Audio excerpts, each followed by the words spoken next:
Hello, how are you doing? What have you been up to? I have to start this off with a bit of an apology. I've not been as consistent with my videos in the last week as I would want to have been, but I've just had so much on and I apologise. But this is just a bit of an updated video from my ride from hell last Sunday.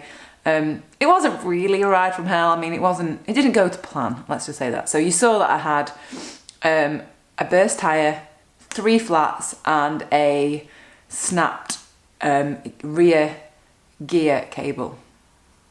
So I guess the update is I've learned a heck of a lot in the last week, and thank you so much. Everyone has commented like such good tips, just really helping me, so I do appreciate that. But I wanted to show you the culprit. And I'm going to go into this in a minute, but a load of people were saying, oh, it must be your brake blocks, like it must be something to do with them. And I genuinely didn't think it was anything to do with that, because I kept looking at them and I was like, no, they look fine. However, when they've been changed, I took it to a bike shop and that was to do with the gearing, like with the gear cable. I got them to fix that. And he's like, oh, you do know that, and I mentioned this about the brakes, I mean the tyre that had burst. And so he looked at them and he's like, oh yeah, they're way too high. So let me just show you this, and this is the culprit. So I'll just show you this, right? So that is ready for changing. It's smooth as anything, but look. Let me try and show it you. Can you see? Let me try and focus on it. Can you see at the top there's like a ridge? I'm trying to get it so you could see it properly. There's like there. Can you see there? So it's flat, and then there's a bit at the very top where the brake pads haven't worn down. And that's because I've been braking on that flat bit, and because the brake pads have been put on too high, that is really sharp. I'm just trying to see if there's a better way of showing you. You see, there's like a thick bit at the bottom. That has been rubbing on my tyres, and so hence, and it's quite sharp, even like me feeling it now with my finger, it's pretty sharp, and no wonder a tyre is going to eventually burst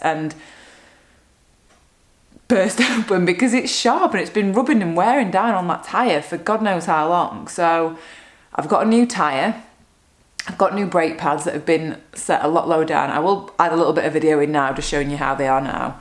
And just a little warning just for you to go and check your brake pads. If you've had an issue like that where your tyres burst on the seam, look at what's rubbing there, look at what could be causing it, and that is the problem. Because I thought, oh my God, it's these bloody tyres, like they're just rubbish, and I didn't think they were rubbish. I've used them for quite a while and thought they were really good, and so it's not that, it is just that they were wearing down. And I think the one that happened in, I think it was October or November, where the same thing happened, they were the same brake pads, so user error, unfortunately. But it's good because then I know that the tyres are still decent, and it is just my fault. And this is the thing, we all have issues with bikes, and I feel like that's how I learn how to deal with my bike better, is just having all these like issues that I've not checked, or because you can never know anything. Like I've been on a few like mechanic courses, not like full ones, but like day ones, like basic and intermediate ones, and if it's not stuff that you're looking at every day, you just forget a lot of it. So I am going to go on another course, I think, just keep topping that up and just making sure that I can figure everything out if I need to. But I mean, you live and learn, don't you? And I've just put the other video up, you'll have probably seen it, the fix over the power dropouts on Zwift. Such a simple solution. Like my friend Darius told me about, I was like, such a simple solution. So if you've not seen that video, go and have a quick look at that. It's only like a minute long maybe, so that's that. And what else to update you on? It is, what day is it today? Thursday. Going back to my parents tonight.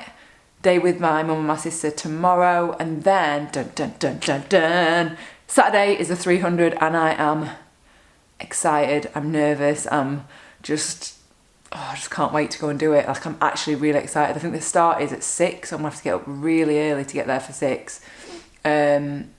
Probably up about 4:30 maybe. So that is going to be a very long and tiring day, but I'm excited.